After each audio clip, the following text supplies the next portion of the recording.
तेजी से उभरती बाल गायिका स्नेहल सोनी भोपाल में कार्यक्रम प्रस्तुत करने आई थी और अब वे बाल भजन गायिका के रूप में पूरे देश में प्रख्यात हो रही हैं। ऐसे में जब वे भोपाल आई तो उन्होंने डीएनएन के मुख्यालय में आकर डीएनएन से खास बातचीत की, उनसे चर्चा की हमारे सहयोगी इरम सिद्दीकी ने। और क्या कुछ कहा स्नेहल ने, आइए आपको सुनवाते हैं। नमस्कार, हमारी खास बातचीत में आपका स्वागत है। आज हम मौजूद हैं एक छोटी सी नन्ही सी गायिका के साथ। स्नेहल सोनी उनका नाम है। जिस उम्र में बच्चे खिलौनों से खेलते हैं, स्नेहल सोनी उस उम्र में सुरों से खेलती हैं। उम्र महज 9 साल। झारखंड की रहने वाली हैं। भोपाल मध्य प्रदेश की चांद बढ़ाने आई हैं। अपने भजनों से सबका मन मोह लिया है। तो आइए उनसे कुछ खास बातचीत करते हैं और जानते हैं उनके संगीत में जिंदगी का सफर। स्नेहल, सबसे पहले तो बहुत स्वागत है आपका डीएनएन की इस खास बातचीत में। सबसे पहले मैं चाहूंगी आप अपनी इस बातचीत की शुरुआत एक प्यारे से भजन से करें, उसके बाद हम बातचीत करेंगे। एक छोटा सा भजन, कोई भी जो आपको पसंद हो।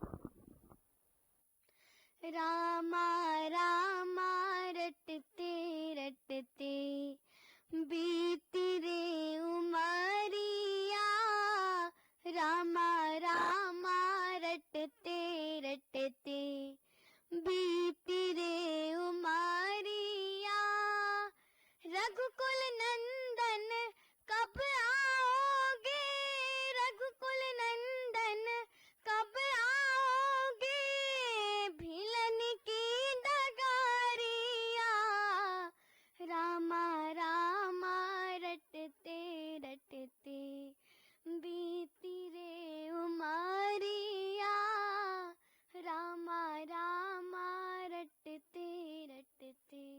तो बिल्कुल हम भी अपने राम का नाम लेके शुरुआत करते हैं अपनी बातचीत से। देखा आपने कितनी खूबसूरती से स्नेहल ने इस भजन को गाया। मैं भी राम भक्त हो गई, मैं भी राममय हो गई। इस वक्त पूरी दुनिया राममय है। तो चलिए बातचीत शुरू करते हैं और आगे हम बढ़ाते हैं अपनी बातचीत को। स्नेहल, मैं आपसे जानना चाहूंगी कि आपका ये सफर कैसे शुरू हुआ, कुछ खास पल। मैं सबसे पहले तो पापा को देख के मुझे शौक है संगीत का, तो फिर मैं पापा से सीखने लगी। उसके बाद मैं रांची गई थोड़े दिन के लिए। फिर मैं क्लासिकल की क्लास ली, पंडित श्यामा प्रसाद नियोगी जी, और मैं फिर बॉलीवुड की भी क्लास ली थी, और डॉक्टर चिमकी रॉय जी। चलिए, तो ये सब जो आपने नाम बताए ये आपके गुरु थे सब?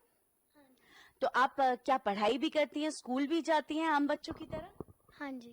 कैसा आपका रूटीन रहता है?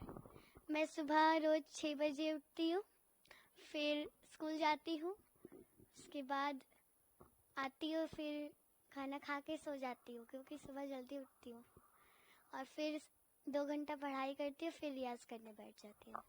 रियाज में आपकी मदद कौन करता है सबसे ज्यादा? पापा। आपके फादर करते हैं। खाने पीने का ध्यान कौन रखता है सबसे ज्यादा आपका, और क्या खाती पीती हो? क्योंकि सब इतने इच्छुक होंगे ये जानने के लिए कि इतनी छोटी सी बच्ची, नन्ही मुन्नी सी ये बच्ची जो पढ़ना चाहिए, जिसे खेलना कूदना चाहिए, वो संगीत में इतनी रची बसी हुई है, और ऐसे में खान पान कैसा रहता है आपका, वो थोड़ा समझा देंगे। मेरे खान पान में मेरी मम्मी ध्यान देती है, मेरी दादी भी ध्यान देती है।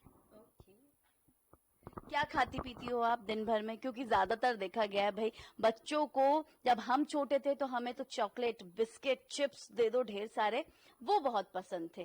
क्या आपके भी रूटीन में या खान पान में ये सब होता है? कभी कभी खा लेते हैं। वैसे क्या खाती हो आप दिन भर में? खास चीज क्या खाती हो जिससे आपका गला साफ रहे, आपकी आवाज साफ रहे, आप रियाज अच्छे से कर पाओ? रोटी सब्जी।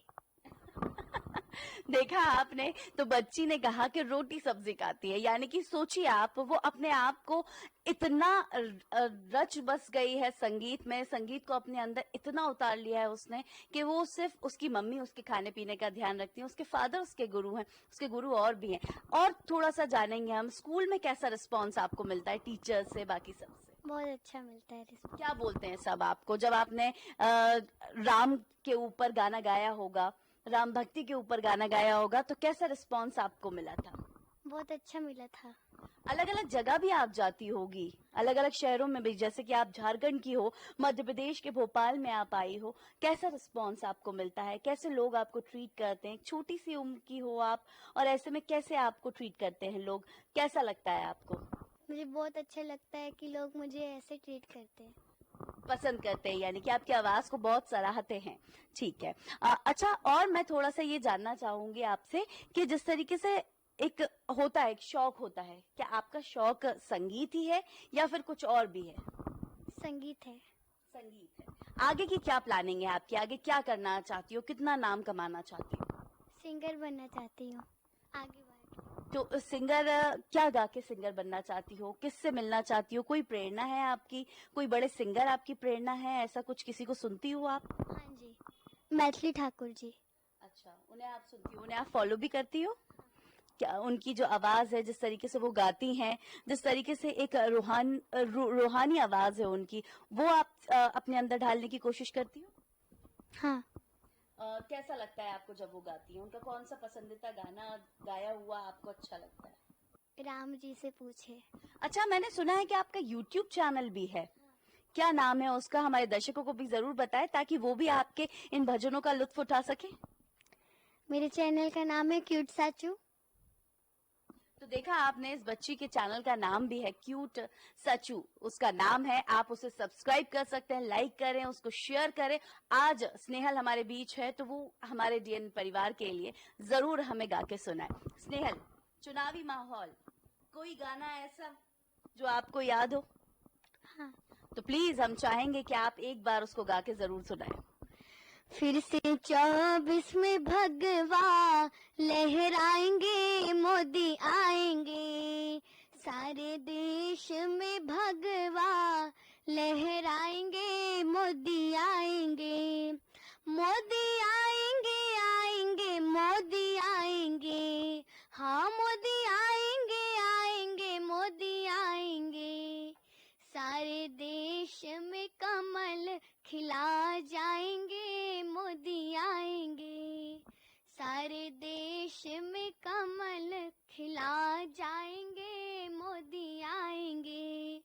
फिर से 24 में भगवा लहराएंगे, मोदी आएंगे। तो देखा दर्शकों, आपने इस चुनावी माहौल में स्नेहल ने चार चांद लगा दिए अपने इस मोदी में भजन के साथ, और सुना आपने कि किस तरीके से और कितनी खूबसूरती से उसने ये भजन गाया। तो अभी हमने बात करी स्नेहल सोनी से और उनके सफर के बारे में जाना, कैसा उनका संगीत में सफर है। बहुत शुक्रिया, देखते रहिए आप डीएनए न्यूज। नमस्कार।